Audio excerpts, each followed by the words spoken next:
Right now, the United States is being sliced in two by a massive atmospheric collision. A pair of winter storms has linked together in a broad, relentless pattern, turning quiet highways into whiteout death traps and leaving thousands in the dark.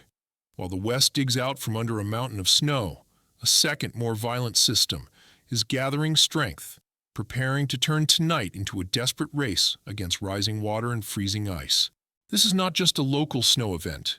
It is a sequence of chaos that is disrupting travel, power, and the very rhythm of daily life in several regions at the same time. For millions of Americans, the message from emergency managers is simple but terrifying. Treat this as a multi-day trial because the worst is yet to come. In the western mountains, the true weight of this storm is being felt as heavy bands of snow load the slopes of the Cascades and the Olympics over and over again. The air is so far below freezing that the snow sticks instantly to everything it touches, turning the world into a slick, low-visibility corridor where you can only see a few car lengths ahead. Along the vital veins of Interstate 5 and the high passes of Interstate 90 and 84, the scenery has become a graveyard of spinouts and jackknife tractor trailers. Long, silent lines of vehicles sit frozen in time as plows struggle just to keep a single lane open against the drifting white. At the highest passes, where chains are mandatory, those who came unprepared are being forced to wait on the shoulder while the world around them turns from wet pavement to deep, rutted ice. Deep in the Rockies of Idaho and Montana, the danger is even more silent, as the fresh powder piles up on unstable layers, raising the terrifying risk of avalanches hanging over mountain towns and remote homes. For those stranded on these remote highways, the night is no longer about reaching a destination. It is about survival. As the West remains buried under the snow, the next and more violent phase of this pattern is preparing to shift onto the much warmer ground to the east. The same system that is hammering the mountains is now acting like a massive atmospheric vacuum, dragging Arctic air down from the peaks while pulling humid spring-like air north from the Gulf of Mexico. This sharp clash between deep winter and almost tropical heat is the exact setup for a multi-day trial for families and entire communities.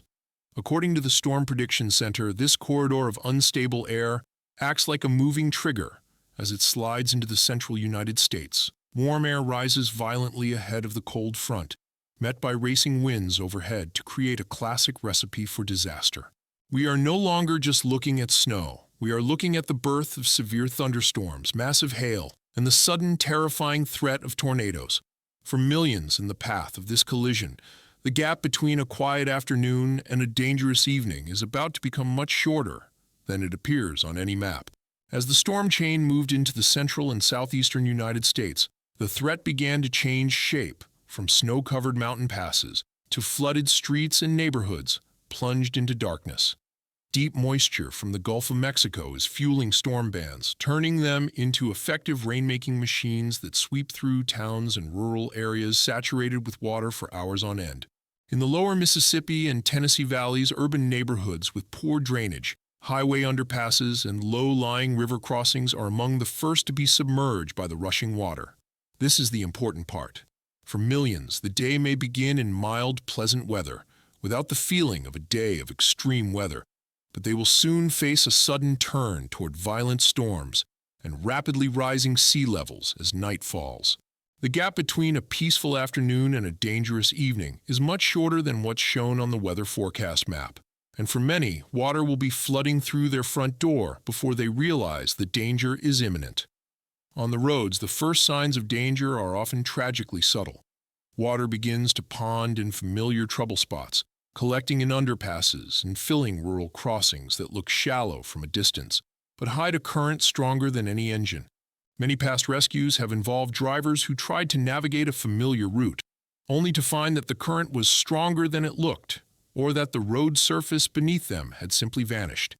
Even a small amount of fast-moving water can push a car offline, trapping vehicles in deep culverts or open fields. Above the ground, the risk is mounting. Strong winds are sweeping over saturated ground, toppling trees rooted in mud and snapping power lines as if they were nothing. Utility crews are already preparing for widespread outages across the Mississippi and Tennessee valleys, warning that repairs in rural areas could take days. For families and businesses, The time to prepare backup light, communication, and medical needs is now before the worst of the weather arrives.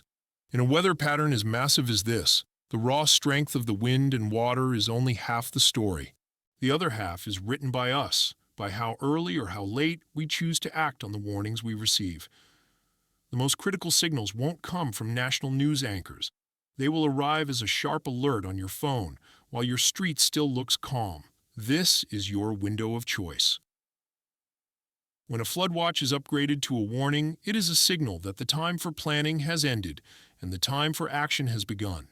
Moving your valuables to higher ground or checking on an elderly neighbor needs to happen while the sky is still gray, not when the water is already pushing through the seals of your front door. We have seen too often how waiting for a viral video to prove the danger can cost people everything they own. Preparation is not about fear.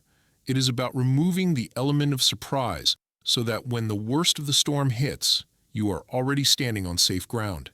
Once this storm sequence finally fades from the radar, the most lasting changes won't be the colors on a map, but the scars left on the ground. Roads that spent days under the weight of snow and water will reveal new cracks, dangerous potholes, and washed-out shoulders that serve as a grim reminder of the system's power.